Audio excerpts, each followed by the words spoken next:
The first red flag appeared in a routine audit. I was reviewing the quarterly reports for Montgomery Industries, where I worked as head of internal auditing, when I noticed a discrepancy in the international shipping records. A series of containers leaving our Portland facility didn't match any incoming inventory. My name is Diana Wells, and after 15 years in corporate accounting, I thought I'd seen every trick in the book. But this was different. The numbers weren't just wrong, they were deliberately misleading. I was working late that night, diving deeper into the records when my husband James called. "Don't wait up," he said, his voice distant. "Late meeting with Emma about the Johnson account." Emma, his new secretary, 26, fresh out of business school, and completely devoted to her job. Or so James claimed. I made a non-committal sound and hung up, turning back to my spreadsheets. These days, I found more comfort in numbers than in my marriage. The shipping discrepancies kept leading me down rabbit holes. Each container had proper documentation, but the contents never seemed to arrive anywhere. It was as if the shipments were phantoms, existing only on paper. I was so absorbed in my work that I almost missed the next red flag. A series of wire transfers to a shell company in the Cayman Islands. Small amounts, nothing that would trigger automatic alerts, but consistent. Like clockwork, every third Tuesday of the month, exactly $49,999 would leave our corporate accounts. Just under the $50,000 threshold that would require additional reporting. "Mrs. Wells." My assistant Michael's voice startled me. "Sorry to interrupt, but Mr. Montgomery is asking about the Q3 audit. Says he needs it by tomorrow." Robert Montgomery, aita, CEO and grandson of the company's founder, known for his impatience and expensive tastes. "Tell him it's almost ready," I said, though I knew I was nowhere near finished. Something wasn't adding up, and I couldn't let it go. That night, as I drove home through the rain, I called James again, straight to voicemail. A quick check of the tracking app we'd installed years ago showed his phone at the Paramount Hotel downtown. Working late indeed. I should have been angry, hurt something. Instead, I felt oddly detached. My mind was still on those phantom shipments, those careful wire transfers. I needed to focus on that, not on my crumbling marriage. The house was dark when I arrived. I made my way to my home office, spreading the files across my desk. The more I dug, the more patterns emerged. The shipping records, the wire transfers, they were all connected to a subsidiary company, Global Solutions Trading Ltd. A company that, as far as I could tell, didn't actually exist. My phone buzzed. A text from James. "Working late, don't wait up." Attached was a photo of takeout containers on his office desk, carefully staged to show he was working. But I could see Emma's designer purse in the background, casually placed on his couch. I almost laughed. He thought he was being so clever, so careful. Just like these financial records in front of me, everything arranged to tell a story that wasn't quite true. The next morning, I arrived at the office early. I needed access to records that weren't in the digital system, old paper files from before the company's modernization push. The archives were in the basement, dusty and forgotten, but they might hold the key to understanding what I was seeing. I was elbow deep in old ledgers when I heard footsteps. Robert Montgomery himself, looking out of place in his bespoke suit among the dusty shelves. "Diana," he said, forcing a smile. "Quite dedicated, aren't we? The current audit is on your desk, isn't it?" "Just being thorough," I replied, keeping my voice neutral. "Some discrepancies in the international shipping division. Nothing major, I'm sure." His smile tightened slightly. "Well, don't let it distract you from the current quarter. That's what matters now." As he turned to leave, I noticed his hands. They were shaking slightly. Robert Montgomery, IA, who'd never shown a moment of uncertainty in his life, was nervous. That's when I knew I was onto something big. Something that went far beyond my husband's affair or my troubled marriage. Something that could shake Montgomery Industries to its core. I just had to prove it. That evening, I decided to follow James. It wasn't hard. His late meetings had become predictable. I watched from my car as he and Emma entered the Paramount Hotel, his hand resting possessively on her lower back. They looked comfortable together, practiced. This wasn't their first time. But I wasn't there for them.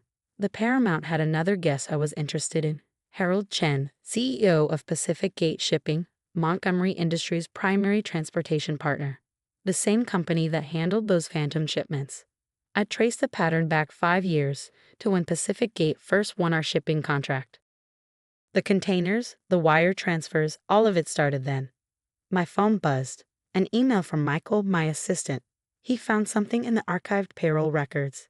Every quarter since the Pacific Gate contract began, 6 consulting fees were paid to offshore accounts, each payment carefully structured to avoid detection.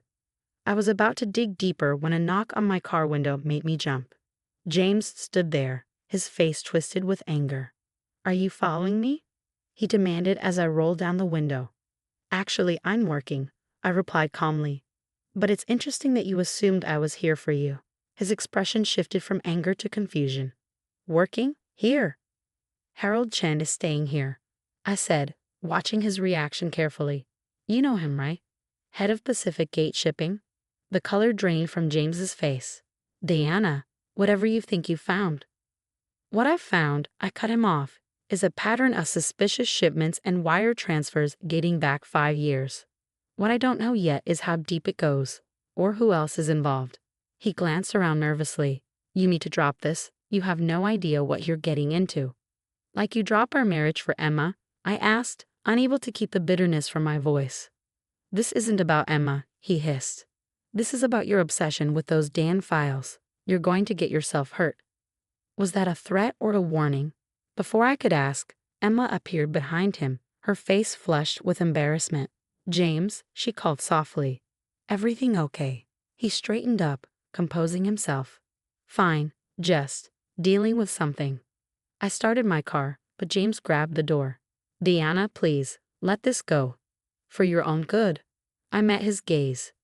"You know what's interesting about numbers, James? They don't lie, people do." As I drove away, I caught his reflection in my rearview mirror. He was already on his phone, probably warning someone about our conversation. Back home, I encrypted everything I'd found and sent copies to secure servers. If James' reaction was any indication, I wasn't just chasing accounting irregularities anymore. This was something bigger, something dangerous. The next morning, Robert Montgomery was waiting in my office. "Diana," he said, his usual confidence back in place. "I'm afraid we have to let you go." I'd expected this. On what grounds? Unauthorized access to confidential records. Harassment of business partners. He slid a document across my desk. "Sign this NDA, and you'll receive 6 months severance." I picked up the paper, pretending to read it. "And if I don't?" His smile turned cold. "Then things become unpleasant for everyone involved." I thought about James's warning, about those phantom shipments, about Harold Chen at the Paramount. "I'll need time to review this with my lawyer," I said. 24 hours, Montgomery replied. "After that, the offer expires." As security escorted me out, I passed Emma's desk. She couldn't meet my eyes. James stood in his office doorway, watching silently as I left. They thought they'd won, that I'd take the money and disappear. They had no idea what I'd already set in motion. I walked into the FBI field office at exactly 9 a.m. the next morning. Agent Sarah Martinez was waiting for me, surrounded by the evidence I'd been quietly sending her for weeks. "The shipping containers," she said without preamble. "They're not empty, are they?" I shook my head.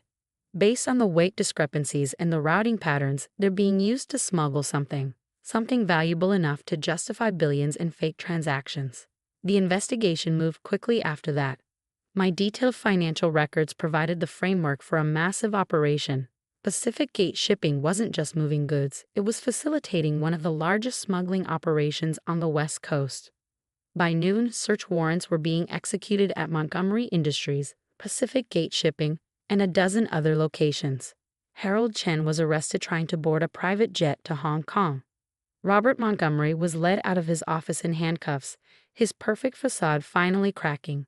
James called me in a panic. "What have you done?" he demanded. "Me?" I replied calmly. "I just followed the numbers. They led straight to a $4 billion smuggling operation. Interesting how you never noticed, considering you signed off on half those shipping manifests." The silence on his line was deafening.